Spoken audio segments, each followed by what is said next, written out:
E nós sabemos que o Senhor já tem tudo preparado. E eu peço nessa manhã que a mesma graça que tem acompanhado o teu filho seja nessa manhã manifestada através da boca dele. Essa graça capacitadora, essa graça ajudadora, essa graça, Senhor, que nos ajuda para cumprirmos o propósito, para servirmos a Ti com interesse de coração, seja abundante nessa manhã na vida do teu filho. Em nome de Jesus, porque nós estamos com o coração escancarado, aberto para ouvir a Tua voz, Pai. Então, em nome de Jesus, nós Te damos graças. Amém e amém. Dê um aplauso ao Senhor. Aleluia, glória a Deus. Louvado seja o nome do Senhor. Muito bom esse tempo de adoração. Muito bom esse tempo de louvor que nós tiramos para oferecer ao nosso Senhor. É bom demais. Glória a Deus.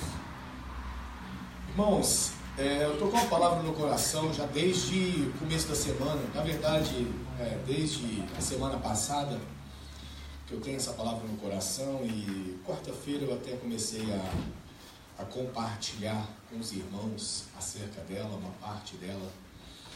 Hoje eu gostaria de, nesse tempo que nós temos, poder entregar para você uma porção daquilo que o Senhor tem me entregado, colocado no meu coração. Amém.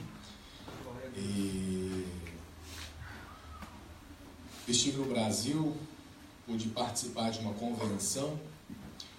Foi muito bom, foi muito pertinente para aquilo que a gente está vivendo.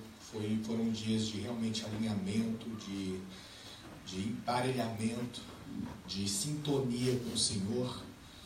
Como eu disse, aprendi muita coisa.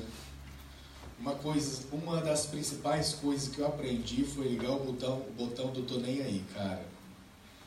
Às vezes a gente quer ser tão crente que a gente acaba se detendo na adoração, se detendo na ministração, se detendo na oração, e a gente fica tão crente. Eu até postei sobre isso, que a religião ela acaba colocando a gente dentro de um formato, e até o próprio pássaro acha que voar é pecado. Então eu aprendi lá com os irmãos mais doidos que nós, no bom sentido, que chapar é bom, cara. E assim, sem restrição agora, sabe? Pode esquentar a cabeça, mas não. Liga o botão, tô nem aí, não esquenta a cabeça. Quem tiver que vir conosco vai, quem tiver que caminhar conosco vai, quem não tiver tá cheio de aprisco por aí. E assim é. Deus tem um propósito para todas as pessoas. Amém. Como eu disse, eu fui lá, cara, eu nunca vi tanta gente doida junto, no bom sentido. Quando eu falo doida, é sempre no bom sentido. A galera toda tatuada, mulherada tatuada, as tiazinhas tatuadas, mas o pessoal com nível espiritual elevadíssimo. O pessoal, eu não estou falando de galera do púlpito. No púlpito a gente vê pela TV, a gente vê pelo YouTube, a gente consegue discernir, a gente consegue entender o nível da galera que está no púlpito. Eu não estou falando de púlpito, estou falando de galera que está sentada. A espontaneidade deles para orar para o irmão, para orar para o... Irmãos, é lindo aquilo. Isso é um negócio que a gente tem que trazer para a nossa vida. Essa espontaneidade movida pelo Espírito Santo. Amém? Eu queria falar nessa noite algo que realmente Deus colocou no meu coração, brevemente, sobre maturidade espiritual. Eu vou falar apenas sobre uma faceta das muitas que envolve esse assunto. E porque eu entendi lá também, eu consegui ver com os meus próprios olhos, que às vezes a gente olha algumas pessoas e fala, cara, esse cara aí não tá muito cara de crente não. De bermuda, regata, cheio de alargador na orelha, cheio de brinco, de piercing, de tatuagem, de chinela. Mas, cara, a hora que o cara abre a boca para orar, você não fala, meu, eu tô anos-luz de distância desse cara. A gente tem sempre o hábito de associar biotipo com santidade, biotipo com relacionamento. Cara, a gente não consegue discernir pelo biotipo se a pessoa tem comunhão ou relacionamento com Deus ou não, e sim pelos frutos. E os frutos que eu vi lá, eram frutos que só poderiam vir do Espírito Santo de Deus. E mesmo uma galera louca, no meio de um pessoal que foge do biotipo cristão, digamos assim, mas não do biotipo de filho, porque filho é filho, não tem um biotipo, mas foge do biotipo cristão, do estereótipo cristão, do estereótipo de crente.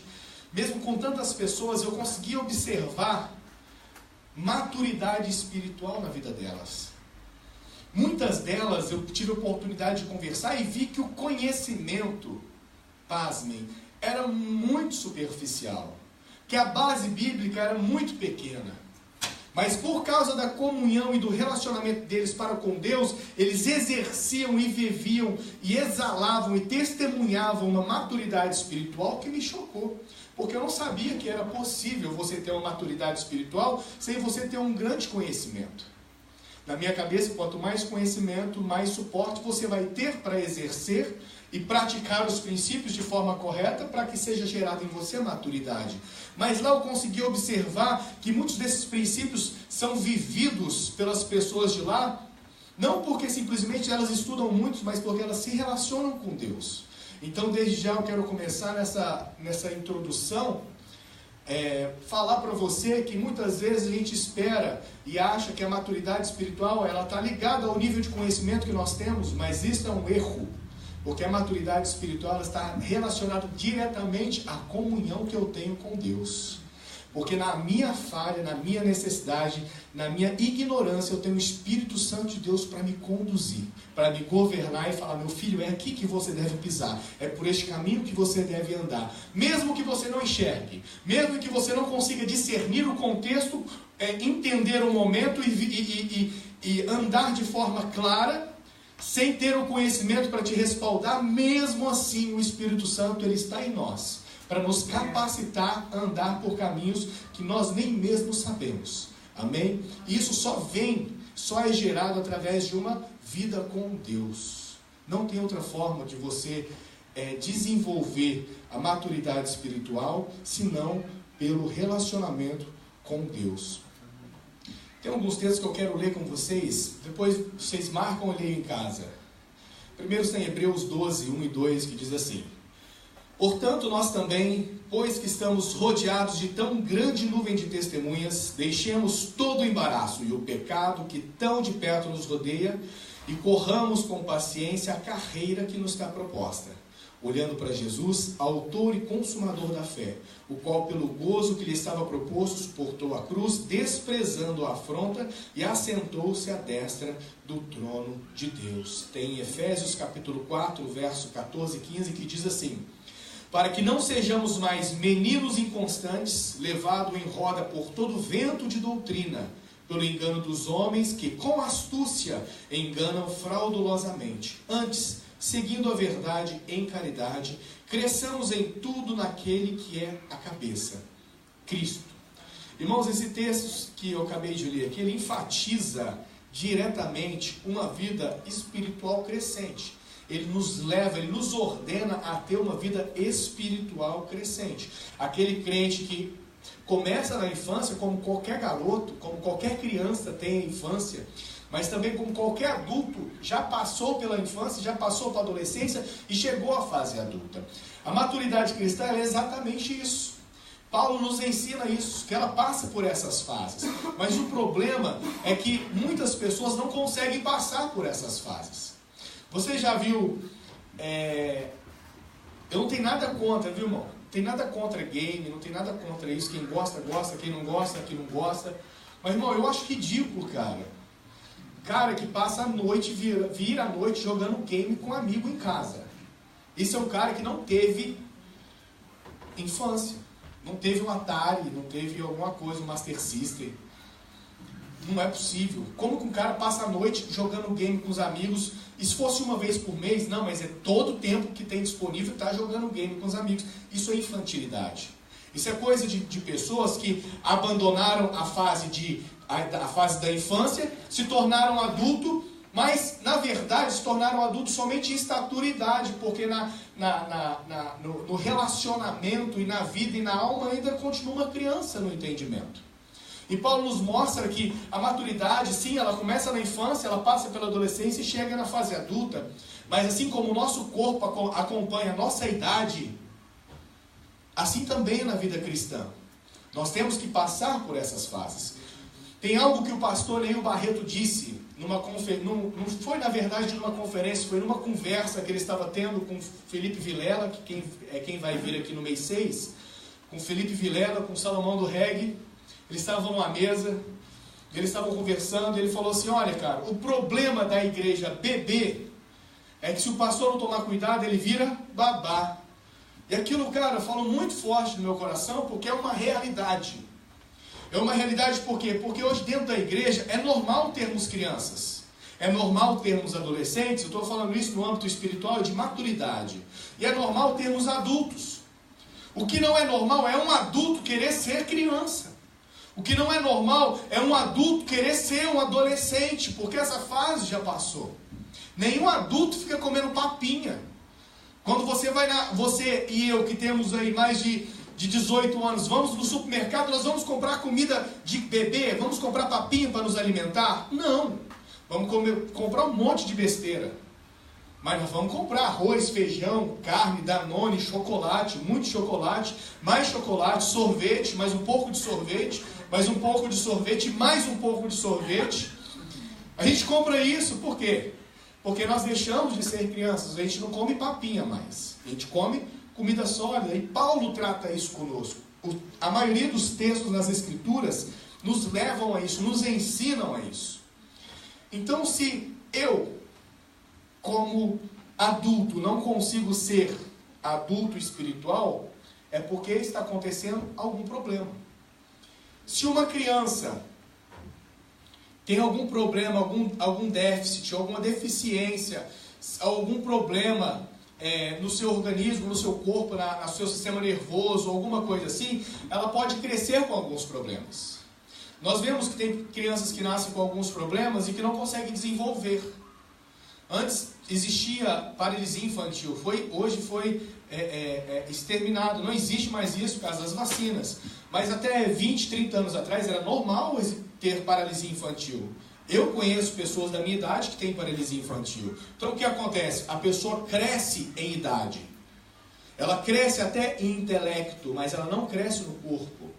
Por quê? Mas isso é uma disfunção. Isso é um problema. Existem pessoas que têm uma deficiência cognitiva.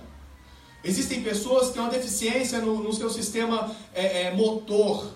Então, automaticamente, se elas crescerem, elas não vão ter um entendimento normal, mesmo que sejam grandes e adultos, ou não terão um desenvolvimento motor normal, mesmo que sejam grandes e adultos. Mas isso são exceções ligadas diretamente a alguma disfunção, algum problema ou alguma deficiência.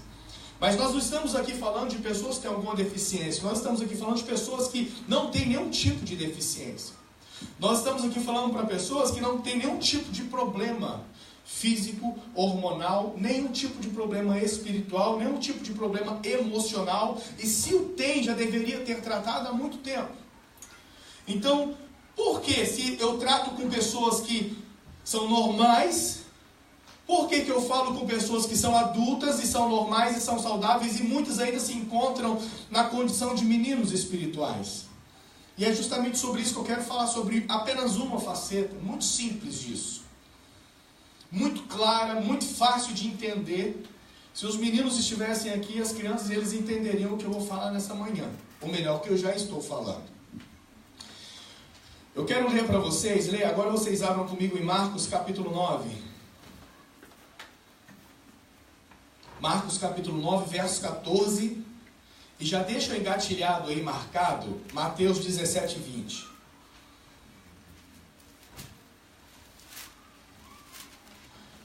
Marcos capítulo 9, 14, primeiro, e já deixa engatilhado aí, Mateus 17, 20.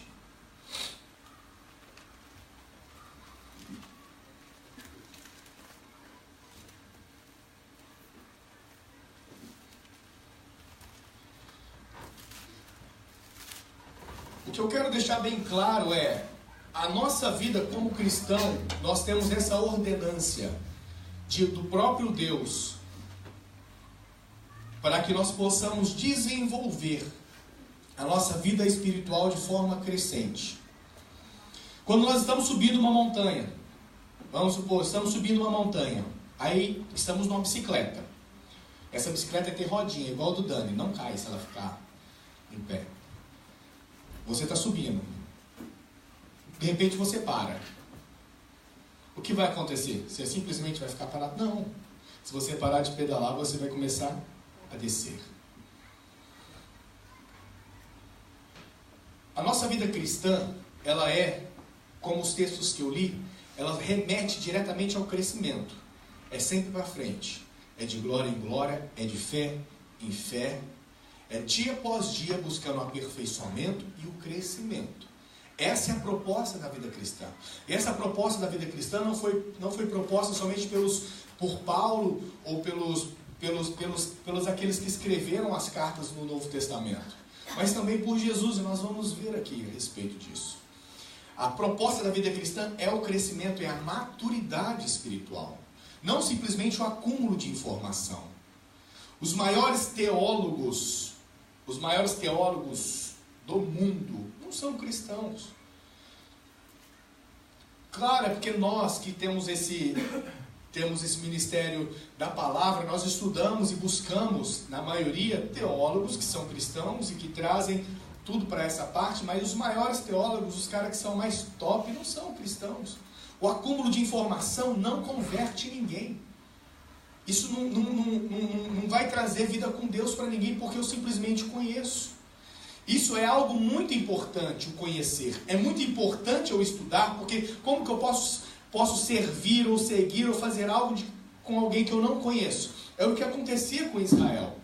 Israel conhecia somente uma face de Deus, apenas uma parte de Deus. Aquele Deus disciplinador, aquele Deus que falava em olho por olho e dente por dente, aquele Deus destruidor, aquele Deus que dava ordens e eles tinham que obedecer. Essa era a faceta que os israelitas, que os hebreus conheciam. E era uma faceta errada. Eles somente conheciam essa face de Deus porque eles não tinham comunhão com o próprio Deus. Porque se tivessem comunhão com o próprio Deus, eles conseguiriam enxergar outra face. A face que Jesus veio apresentar quando ele veio encarnado neste mundo. Ele não somente veio para nos salvar, claro que sim, mas no meio disso ele veio principalmente apresentar o Pai. Porque o Deus dos israelitas todos já conheciam, mas ele veio apresentar a verdadeira face do Pai, que é a verdadeira face de Deus, que é a face do Pai. Então, a falta de conhecimento me priva de algumas informações importantes. Como eu devo adorar, como eu devo seguir, como eu devo me portar. Sim, é muito importante, mas mais importante do que o conhecimento é eu principalmente me relacionar com Deus. Eu tenho que me relacionar com Deus, porque através de um relacionamento com Deus, eu serei impulsionado a estudar. Porque através de um relacionamento com Deus, o próprio Deus me conduzirá a estudar e alcançar esse conhecimento que eu necessito. Amém? Ou não amém? Marcos capítulo 9, verso 14 até o 26, nós vamos ler aqui. Diz assim: quando chegaram onde estavam os outros discípulos, viram uma grande multidão ao redor deles e os mestres da lei discutindo com eles. Logo que todo o povo viu Jesus, ficou muito surpreso e correu para saudá-lo. Perguntou Jesus: o que vocês estão discutindo? Um homem no meio da multidão respondeu: mestre, eu te trouxe o meu filho, que está com um espírito que impede de falar. Onde quer que o apanhe, jogue-o no chão. Ele espuma pela boca, range pelos dentes e fica rígido. Pedi aos seus discípulos que expulsassem o demônio, o espírito, mas eles não conseguiram. Respondeu-lhes Jesus: ó geração incrédulas, até quando estarei com vocês? Até quando terei que suportá-los? Tragam-me o menino. Então eles o trouxeram. Quando o espírito viu Jesus, imediatamente causou uma convulsão no menino. Este caiu no chão e começou a rolar, espumando pela boca. Jesus perguntou ao pai do menino: há quanto tempo ele está assim? Desde a infância, respondeu ele. Muitas vezes esse espírito tem lançado no fogo e na água para matá-lo. Mas se podes fazer alguma coisa, tem compaixão de nós e ajuda-nos. Se podes, disse Jesus, tudo é possível àquele que crê. Imediatamente, o pai do menino exclamou: creio, ajuda-me a vencer a minha incredulidade. Quando Jesus viu que uma multidão estava se ajuntando, repreendeu o espírito imundo, dizendo: espírito mudo e surdo, eu ordeno que o deixe e nunca mais entre nele. O espírito gritou, agitou violentamente e saiu. O menino ficou como morto, ao ponto de muitos dizerem: ele morreu. Agora vamos lá em Mateus 17, 20. Mateus 17, 20. Diz assim: os discípulos, 19. Mateus 17, 19. Diz assim: então os discípulos aproximaram de Jesus em particular e perguntou-lhe: por que não conseguimos expulsá-lo? E ele respondeu: porque a fé que vocês têm é pequena. Eu lhes asseguro que se vocês tivessem fé do tamanho de um grão de mostarda, poderão dizer a este monte: vá daqui para lá, e ele irá. Nada lhe será impossível. Mas esta espécie só sai pela oração e jejum. Irmãos, como eu disse, a vida cristã ela é levada ao crescimento. Nós somos ordenados por elas. Nós somos exortados pelas Escrituras a crescer espiritualmente, a amadurecer. Crescer e amadurecer. E não somente as Escrituras paulinas, principalmente, que tratam sobre esse crescimento espiritual, eu digo na maior parte, mas Jesus aqui, ele nos mostra, talvez o que não está tão explícito no texto. Jesus aqui, ele está tratando muito claramente sobre crescimento, maturidade espiritual, fé e incredulidade. São 3 assuntos pertinentes, que estão muito claros, descritos aqui nesse texto. Talvez a maturidade espiritual esteja implícita dentro desses assuntos. E é sobre isso que eu quero enfatizar nessa manhã. Jesus, ele viu os discípulos, quando desceu do monte, discutindo com os escribas. Irmãos, os escribas, eles eram uma seita. E essa seita era a mais influente da época de Jesus. Porque os escribas, diferente dos fariseus, eles eram uma seita na qual muitos eram políticos e exercia influência direta na sociedade na qual eles viviam. Os fariseus, eles eram uma seita que não se envolviam com política. Eles tinham a crença deles, eles criam no Alcorão, na Torá, eles criam no Pentateuco, eles criam na Palavra de Deus, mas eles também criam convictamente e tinham como verdade absoluta uma lei que era passada de boca a boca, uma lei oral. Além da Bíblia, além dos primeiros 5 livros da Bíblia, do Pentateuco, os fariseus também criam numa lei que era uma lei oral, que era passada de pai para filho, de filho para pai. Então essa era a crença dos fariseus, mas eles realmente não se envolviam muito com política. Essa não era a área deles. Eles não eram os ricos, eles não eram milionários, eles não se esbaldavam, eles não viviam de forma que ficava ostentando. Não, os fariseus eram uma seita mais simples e acreditavam no Pentateuco e acreditavam nessa lei oral que era passada de filho para pai. Os escribas eram outra seita que batia de frente com os fariseus. Por quê? Porque os escribas não acreditavam nem na ressurreição, que era o que os fariseus acreditavam, e nem acreditavam nessa lei oral que era passada de pai para filho. Eles somente acreditavam nos 5 primeiros livros da Bíblia. Aquilo e ponto final. Não acreditavam que havia ressurreição, não acreditava nada nisso. E era justamente com esse grupo que o povo, os discípulos de Jesus, estavam discutindo com esses escribas que não acreditavam na ressurreição, que eram políticos na sua maior parte, influentes na sociedade e que eram ricos. Então, normalmente, se você acredita somente no que é escrito e no que está escrito, você tem que ter, você tem que ser um pouco mais cético, você tem que ser um pouco mais pé no chão. Então, os escribas eram pessoas estudiosas, que estudavam a Bíblia, que estudavam as Escrituras, que dominavam as Escrituras e só criam nela, mas não criam na ressurreição. E quando Jesus desce do monte, veja a cena, estão os discípulos discutindo com os escribas. E um pai lá no meio, desesperado, com um filho endemoniado, com um filho possuído de um espírito imundo, se debatendo com problemas, desesperado, não tinha outra saída. Chegou nos discípulos, os discípulos, ao invés de ajudarem, estavam discutindo com os escribas. E chega Jesus e, o que está acontecendo? Senhor Jesus, eu trouxe aqui o meu filho para que seus discípulos me ajudassem. Mas veja só, os caras estão discutindo com os outros aqui. Aqui talvez seja o primeiro ponto que fez Jesus nos ensinar o que viria posteriormente. E não é diferente, porque Jesus, o que ele escreveu, ele é pertinente a todos os tempos. Ao tempo que passou, o tempo que nós estamos vivendo e o tempo que ainda virá. A Escritura, ela é sempre atual. Quando Jesus desceu, ele mesmo estava treinando esses discípulos. Ele mesmo estava trabalhando esses discípulos. Ele mesmo estava doutrinando. Então ele sabia o nível de ensino, ele sabia o que era passado para esses discípulos, ele sabia de que forma que esses discípulos estavam sendo treinados. Não era um Zé qualquer que estava ensinando a esses discípulos, era o próprio Jesus. Então quando ele chega, e ao invés de ter um pai satisfeito e feliz e agradecido a Deus por ter tido um filho liberto de um espírito imundo, ele encontra os seus discípulos em briguinha com os escribas. E aqui acendeu, talvez, penso eu, uma luz na cabeça de Jesus, porque ele sabia o nível de ensino. Eu não ensino isso para vocês, cara. Como que vocês estão fazendo isso? Discutindo com os escribas?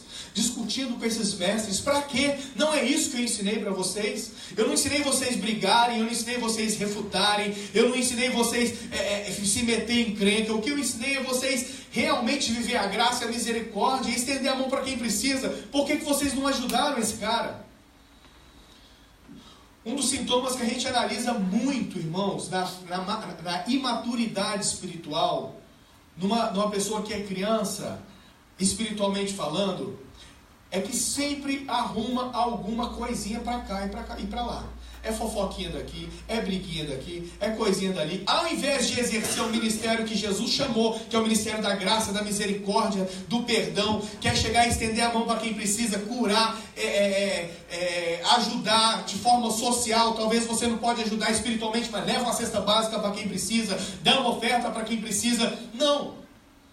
O primeiro sintoma que acendeu a luz na cabeça de Jesus ou no coração de Jesus aqui, talvez foi isso. Cara, esse não é o ensino que eu passei para vocês. Por que vocês estão fazendo isso? Isso é coisa de meninos.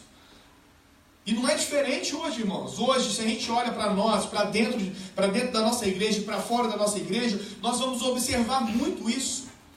Picuinhas, briguinhas, pessoas que gastam tempo com briguinha aqui e acolá, ao invés de exercer o ministério ao qual foi chamado, ao qual foi vocacionado para desenvolver.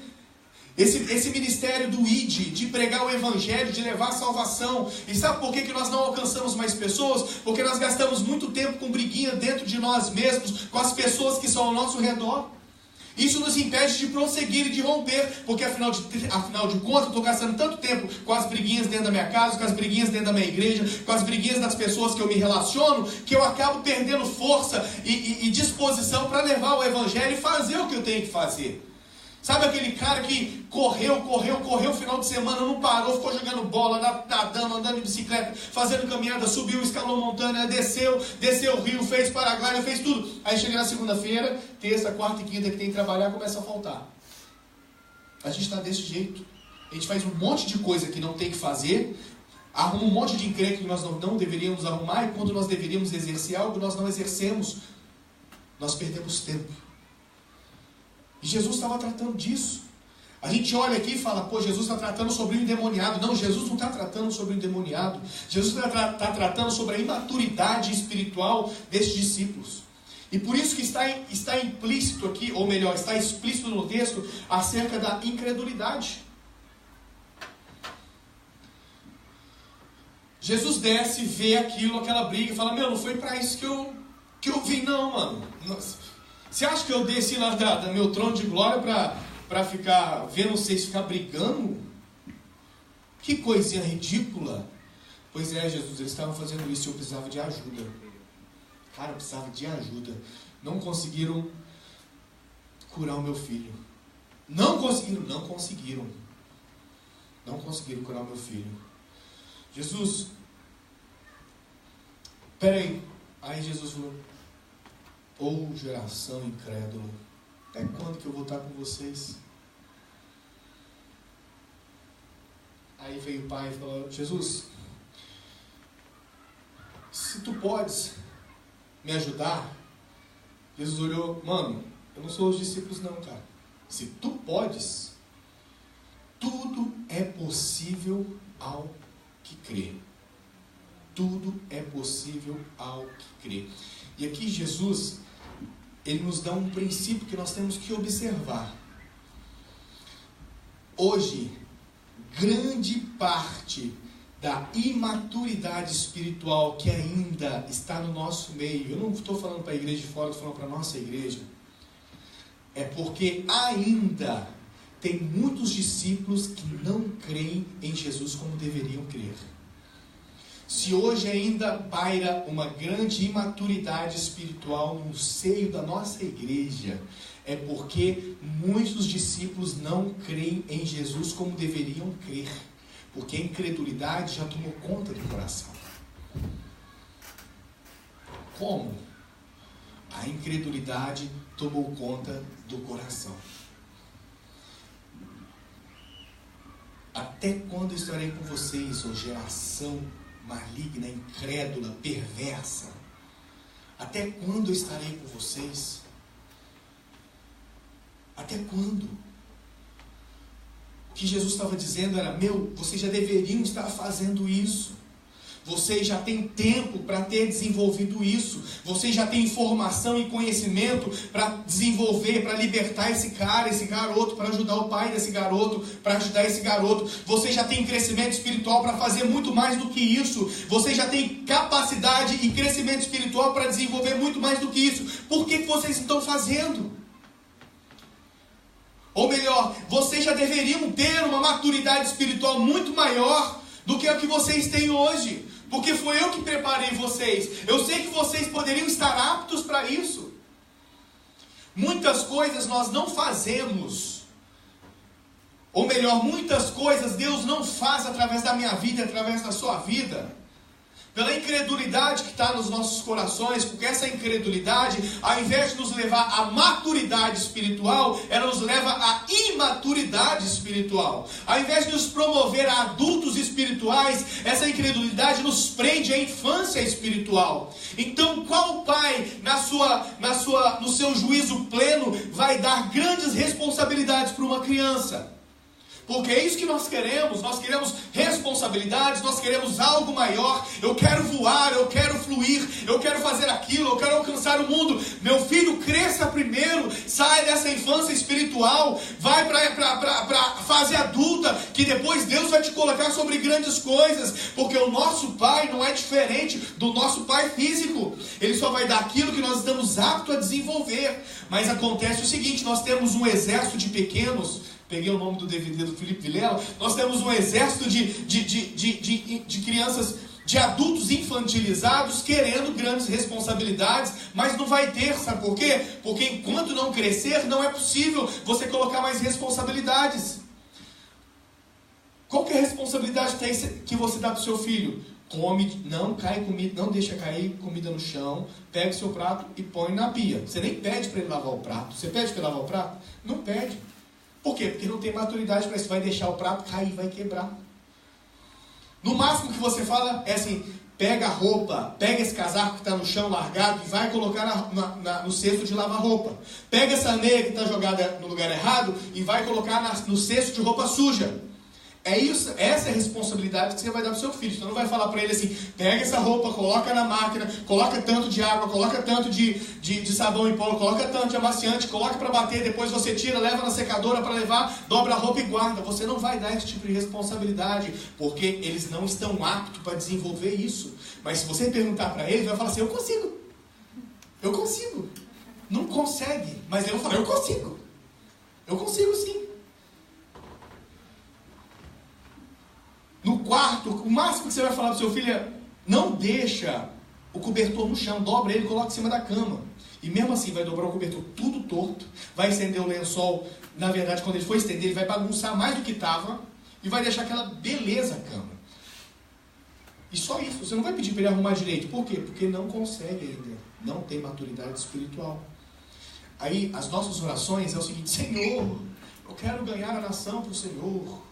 Eu quero pregar a tua palavra, eu quero ser exemplo, eu quero ser isso, eu quero fazer aquilo, eu quero ser aquilo outro, eu quero ser a voz que clama no deserto, eu quero ser o Elias dessa geração, eu quero ser, mas aí Jesus olha para a gente e fala: meu filho, vocês estão tão infantis ainda, que eu não posso colocar nem vocês para lavar roupa, é só para deixar a meia no cesto de roupa suja. Vocês estão tão infantis ainda que eu não posso nem pedir para vocês lavarem o prato. É só para vocês colocarem o prato na pia. Depois outra pessoa que está um pouco mais adulta espiritualmente falando, vai lá e coloca isso. Maturidade. A gente pede coisas para Deus que não são concernentes à nossa realidade. Por isso a gente não consegue alcançar. Por isso a gente não consegue muitas vezes romper e alcançar vitórias. Você às vezes vive frustrado porque você fala assim: eu não consigo crescer, eu não consigo romper. Claro, porque você está pedindo uma Ferrari. É a mesma coisa que você pedir uma Ferrari para um filho. Não vai ter jeito, você não vai dar uma Ferrari para o teu garoto de 5 anos. Eu quero romper nisso, eu quero romper aquilo. E você vai pedindo um monte de coisa que você não tem capacidade para desenvolver. Mas olha diferente, fala assim: ó, eu sei que eu sou miserável. Às vezes eu acho que eu sou maduro, mas não sou nada, eu sou infantil mesmo. Mas eu não quero, eu quero passar desse momento desse momento de infantilidade para a fase adulta. A tua Bíblia me ensina que não é viver de forma infantil, e que eu tenho que passar por ela, mas eu já passei, Senhor. Eu já passei, estou quase apodrecendo e não amadureci, Senhor. Eu já passei, me ajuda. Irmão, Deus vai te ajudar, com certeza, assim como Deus me ajuda. Mas nós temos que entender e discernir que nas orações nós temos que pedir coisas pertinentes à nossa realidade. Não adianta o Valdeli chegar lá e falar: Senhor, eu quero ser o maior roqueiro do Japão. Irmão, está fora da realidade. Primeiro, que ele não é roqueiro, e segundo, que ele não consegue cantar. É verdade, não dá. Nessa área de cantar e de ser roqueiro, ele é uma criança. Não adianta ele falar: eu quero, Senhor, eu quero ser um exemplo para esses jovens que estão vindo agora. Eu quero poder compartilhar as porções que o Senhor tem me dado nos meus devocionais quando eu oro. Eu quero compartilhar aquilo que o Senhor tem colocado no meu coração com essa nação. Irmão, eu tenho certeza que Deus vai começar a desenvolver e vai colocar no lugar alto, de forma que Ele consegue compartilhar com toda essa nação. Por quê? Porque Ele já tem maturidade espiritual para isso. Mas muitas vezes nós queremos o que o outro quer e não o que nós temos. Às vezes nós observamos o irmão e queremos ter aquilo que ele quer, do jeito que ele quer, igual criança. Daniel, eu já comprei isso para você. Sua comida é essa, Daniel. Olha aqui. É um Dória. Tá vendo? Esse Dória é seu, você que escolheu. Ah, mas eu quero o ovo do Davi. Daniel, essa comida é sua. Ah, mas eu quero o ovo do Davi. Eu quero o ovo do Davi, eu quero o ovo do Davi. Eu quero só um pedacinho do ovo do Davi. O que você faz, criança? Dá um pedacinho do ovo do Davi, porque senão vai ficar chorando. E essa realidade reflete na nossa realidade, porque às vezes nós queremos o que o irmão quer, e não o que Deus tem para mim. Às vezes Deus me chamou para ser um grande diácono, aquele cara que ajuda, que é suporte para todos os ministérios, mas eu quero ser pregador da palavra.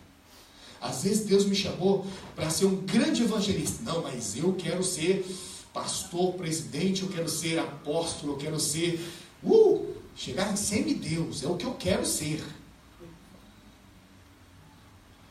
Por quê? Porque eu não quero o que Deus tem para mim, o que eu quero é o que o irmão tem. E eu falava sobre isso, inclusive ontem.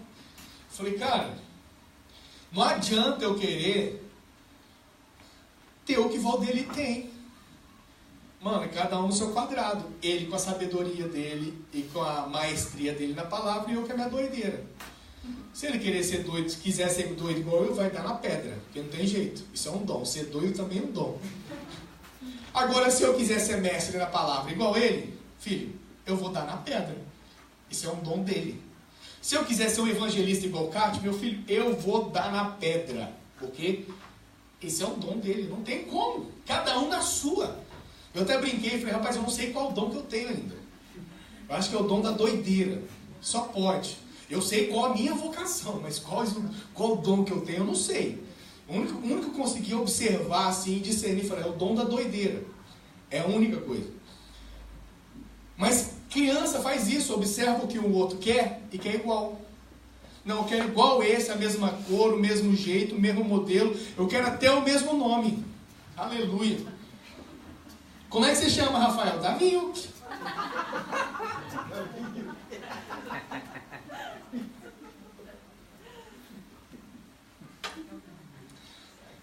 Como é que você chama, Rafael? Daviuk. Rafael, você é Rafael? Sou Daviuk. É bonitinho porque é criança. Aí você pensa um adulto fazer isso. Como é que você chama, Renato? Danilo Said.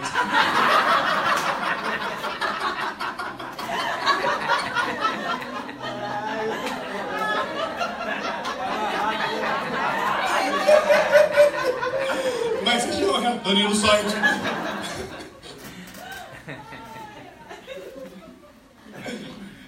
É engraçado porque é ridículo, não é? É engraçado porque é ridículo. Pois é, aí quem vive nessa imaturidade e nessa infantilidade cristã é exatamente isso. Faz essas coisas e quem já tem um certo crescimento olha e fala, dá risada, fala, isso é ridículo. Mas vamos estender a mão, vamos ajudar. Vamos tentar tirá-lo da infantilidade e trazê-lo à maturidade. Vamos tirá-lo do momento de criança e trazê-lo para o momento de adulto. E Jesus estava tratando sobre isso. Ele viu exatamente isso nos discípulos quando ele observou esses sinais. Se você analisar o que Jesus fez durante os 3 anos e meio que ele teve de ministério exercido, reconhecido, quando ele foi treinar os seus discípulos, eu vou jogar um percentual aqui e você jogar por baixo ainda. 90% do tempo ele estava tratando o caráter dos discípulos. E no meio desse trabalhar do caráter dos discípulos, ele trabalhava algumas coisas espirituais, que eram fundamentos. Ele trabalhou os fundamentos espirituais quando ele estava trabalhando o caráter dos discípulos. Ou seja, nem tudo é só espiritualidade. Nem tudo só é algo, não. A maior parte do tempo Jesus vai tratar de uma forma com a gente bem racional, bem clara, bem sucinta e bem direta. E todo esse meu esforço racional vai trazer para mim um crescimento espiritual, porque uma coisa é ligada na outra. Jesus olhou e falou, cara, até quando que eu vou estar com vocês? Não pode um negócio desse. Vocês já deveriam fazer isso. Aí chega o pai e fala, Jesus, então me ajuda. Você pode fazer alguma coisa? Se eu posso, cara, tudo é possível que crer. Tudo é possível que crer. Então, eu creio, disse o pai. Eu creio. Me ajuda na minha incredulidade. E Jesus deu a ordem, o garoto se debateu e o demônio saiu. Aí a gente olha todo esse contexto e fala, cara, os discípulos não conseguiram expulsar os demônios, expulsar esse espírito, porque os discípulos não estavam tão santos, não estavam tão no óleo. Porque se você vê o texto que nós lemos aqui em Mateus, ele diz, diz que os discípulos chegaram e Jesus falou, Jesus, como é que o Senhor conseguiu fazer isso, cara? Ensina essa parada para nós também, porque você escondeu algum esquema aí, né? Jesus simplesmente falou, cara, essa casta, esse tipo de coisa, só sai com muito jejum e oração. Olha, presta atenção, se você tiver fé como um grão de mostarda, você vai dizer esse modo, sai daqui e vai colar, e ele vai. Você vai dizer para esse piano, sai daqui piano, e vai para lá, e ele vai. Se você tiver fé como um grão de mostarda. Nós já entendemos, já tivemos algumas ministrações sobre isso, mas eu quero refrescar a sua memória. O grão de mostarda, quando Jesus falou isso, ele não quer dizer que a nossa fé tem que ser do tamanho de um grão de mostarda. É como um grão de mostarda. Não do tamanho, é diferente. Do tamanho do grão de mostarda é deste tamanho. Agora, como um grão de mostarda é diferente. Porque a mostarda ela é a menor semente, mas é a maior das hortaliças. E o texto diz que depois que ela cresce de uma forma tal que os pássaros encontram descanso em seus galhos. Ou seja, é a menor das sementes, mas que depois de plantada e regada e bem cuidada, ela vai crescer, vai crescer, vai crescer e vai desenvolver. Jesus estava contando essa parábola, estava mostrando isso, o que nos remete diretamente ao texto que nós lemos, que a vida cristã é uma vida de maturidade, uma vida de crescimento. Assim como o grão de mostarda, não do tamanho de um grão de mostarda, mas como um grão de mostarda. Nós não temos que ter a fé do tamanho, mas como pequena, mas depois que planta ela vai crescer e vai crescer e vai crescer, de forma que os pássaros conseguem se assentar nos galhos e arrumar descanso ali. Ou seja, a fé ela é crescente, ela começa pequena, mas ela vai crescendo. A vida cristã, ela começa na infância e ela vai crescendo até a fase adulta. A vida cristã, a maturidade, ela é exatamente isso que é exatamente isso que deve acontecer nas nossas vidas. O crescimento, o desenvolvimento. E quando Jesus disse, olha, como um grão de mostarda, tem que ser a fé de vocês. Tem que ser crescente. Porque esse tipo de coisa, esse tipo de caça só sai com jejum e oração. Aí você pensa, poxa, mas Jesus mesmo falou que os caras não precisavam jejuar, meu. E agora está falando que eles precisam jejuar? Mas Jesus não estava falando sobre o demônio, sobre o espírito que foi expulso. É a mesma coisa de eu chegar aqui e vou orar pelo pastorzinho e vou expulsar um demônio. Aí o nome de Jesus, em nome de Jesus sai. Não saiu. Aí eu vou ter que pegar, dar 2 voltas, bater 3 palmas e falar, em nome de Jesus, sai. Eu preciso acrescentar alguma coisa ao nome de Jesus, irmão. O nome de Jesus não é suficiente. Então, o nome de Jesus não existe poder. Eu vou ter que me santificar. Eu, com a minha própria força, com o meu próprio mérito, eu vou jejuar, eu vou me santificar e vou ajudar Jesus a expulsar esse demônio. Eu sou top mesmo. Não. Jesus não está falando sobre o demônio que seria expulso. Quando Jesus falou que essa caça só sai com jejum e oração, era justamente a incredulidade que estava sobre os discípulos.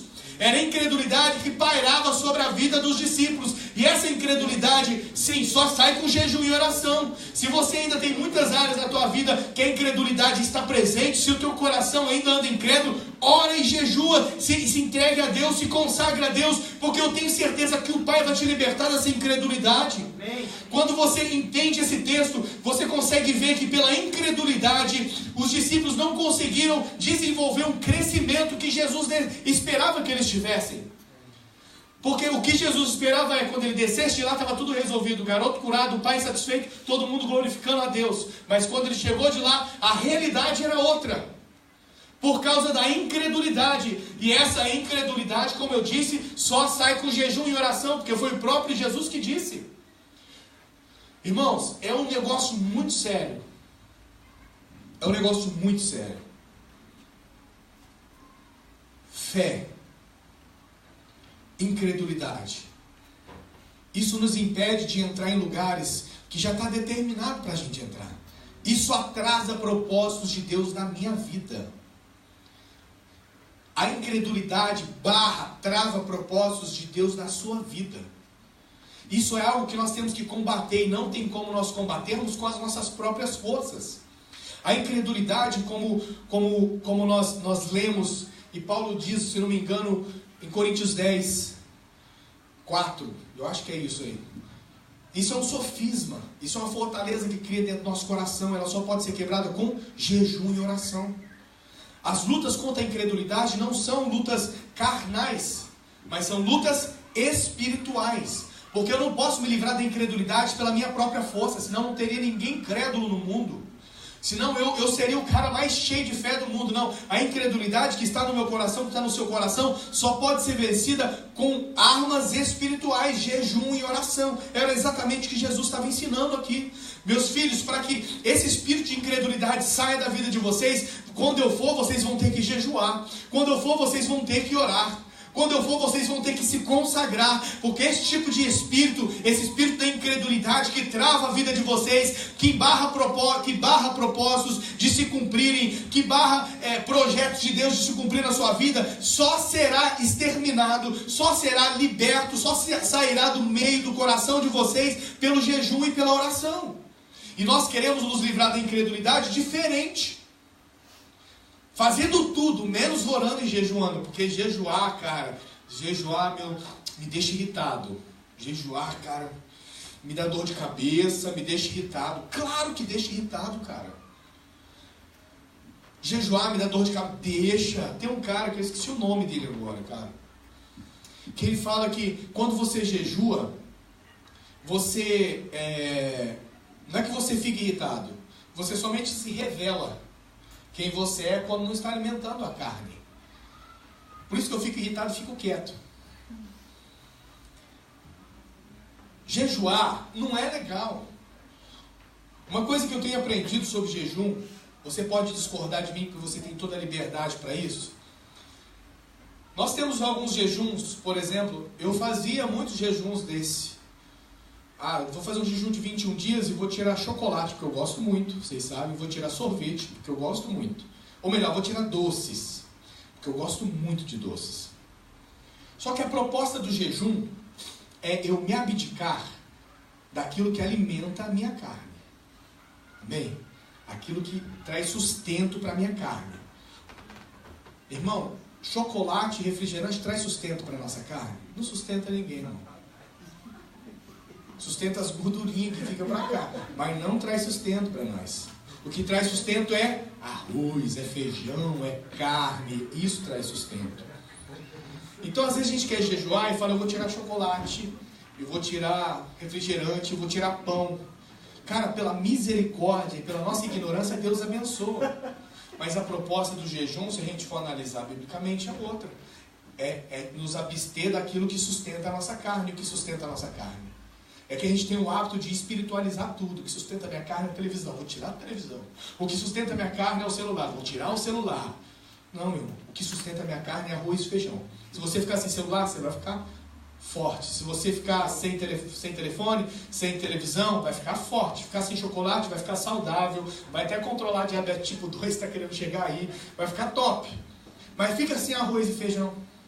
Fica. Eu entrei de dieta sexta-feira. Saí à noite da dieta. Irmão, ninguém merece ficar sem comida. Uma dor de cabeça, um cansaço, uma fraqueza. Porque o que traz sustento é arroz e feijão. E quando eu saí, eu falei, eu vou comer alguma coisa. Você acha que fui comer chocolate? Eu fui comer arroz, malandro. Porque é arroz que traz sustento. Então a gente também tem que entender alguns princípios simples. E esse é um ponto de vista que eu tenho sobre jejum. Então, vocês podem analisar que todas as vezes que eu que eu conversei com as meninas, falei, não, eu vou fazer de 12 horas. Vou fazer de 12 horas. E não de alguma coisa. Se a tua fé te leva a isso, te fazer de alguma coisa, amém. A minha fé já requer outra coisa. Eu tenho que me abster de algo que sustenta a minha carne. E nós queremos nos livrar da incredulidade exatamente dessa forma. Fazendo de tudo. Dá um jeitinho brasileiro para tudo. Não, vou fazer jejum para quebrar a carne. Beleza, vou tirar o chocolate. Então, irmão, a incredulidade vai ficar aí, chuchu. Eu vou tirar a incredulidade me livrando de televisão. Cara, você assiste televisão meia hora por dia, cara. Como é que você vai tirar a televisão? Isso não vai causar efeito nenhum em você. Não adianta. Quer livrar da incredulidade? Dê a Jesus algo que traz sustento para a tua carne, dizendo a Ele, Senhor, eu abro mão disso que traz sustento para a minha carne,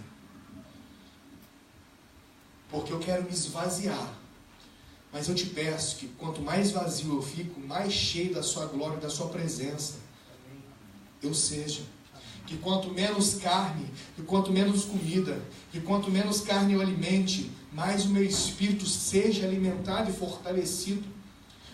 Que teu Espírito Santo que mora em mim venha resplandecer a tua glória através da minha vida. Irmão, é claro que Deus vai te tirar essa incredulidade, cara. É claro. É claro. E Jesus nos ensinou. E a incredulidade é algo que barra não somente propósitos como nós temos individualmente, mas propósitos que nós temos coletivamente. Que os principais propósitos de Jesus são coletivos, são aqueles que envolvem eu e você, e nós somos um grande time. Nós somos um grande exército, nós somos um corpo e nós necessitamos estar alinhados uns com os outros. Mas como eu disse, nós só estaremos alinhados uns com os outros se nós estivermos alinhados com Deus. Quem sabe o que é interface? Interface, alguém sabe o que é interface? Interface é aquilo que você liga para você distribuir. Você liga um cabo no interface e do interface você liga vários cabos. Digamos assim. Interface é Jesus. É Jesus que faz isso. Então nós temos que estar ligados nele, para que através dele nós estejamos ligados uns com os outros. Porque senão não há alinhamento de coração nosso. Você já viu algumas pessoas que não estão com o coração alinhado? Pode ter certeza, se não estão com o coração alinhado, é porque não estão com o coração alinhado com Deus. E não adianta falar o contrário, porque a Bíblia me diz isso, que as Escrituras me ensinam isso. Para eu estar alinhado com o meu irmão, eu tenho que estar alinhado com Deus. Então, para que eu esteja alinhado com Deus, eu tenho que quebrar algumas coisas na minha vida. Para que eu alcance maturidade espiritual, eu tenho que quebrar algumas coisas na minha vida. Quebrar a minha vontade, quebrar os meus desejos, quebrar o meu raciocínio, quebrar o meu intelecto, quebrar aquilo que é pertinente a mim, quebrar aquilo que me pertence. Me esvaziar de mim mesmo, encher o meu coração, buscar a face de Jesus, jejuar, orar para que a incredulidade seja tirada da minha vida, de forma que tudo aquilo que Ele tem determinado para mim e para você se cumpra. Amém ou não amém? Estou muito rápido aqui? Quer que diminua o ritmo? Mas já acabou, não tem mais que diminuir. Amém, irmão? Então quando você vê o negócio do teu irmão, do teu irmão, o que é teu é teu. Quando você vê muito alvoroço, fica de longe, ora, estende a mão e fala, vamos sair daí, vem cá. Maturidade. A maturidade é necessária nas nossas vidas. E é sobre isso que eu quero orar nessa manhã. Para mim e para você. Para que Deus tire, para que Deus possa nos dar graça, para que o nosso coração seja limpo da incredulidade. E que nós possamos alcançar a estatura de varão perfeito. Que eu e você possamos alcançar a estatura de maturidade que Deus deseja para mim e para você. Amém ou não amém? Amém. Robertinho, por gentileza. Pastor Cristiano vai fazer essa oração essa manhã.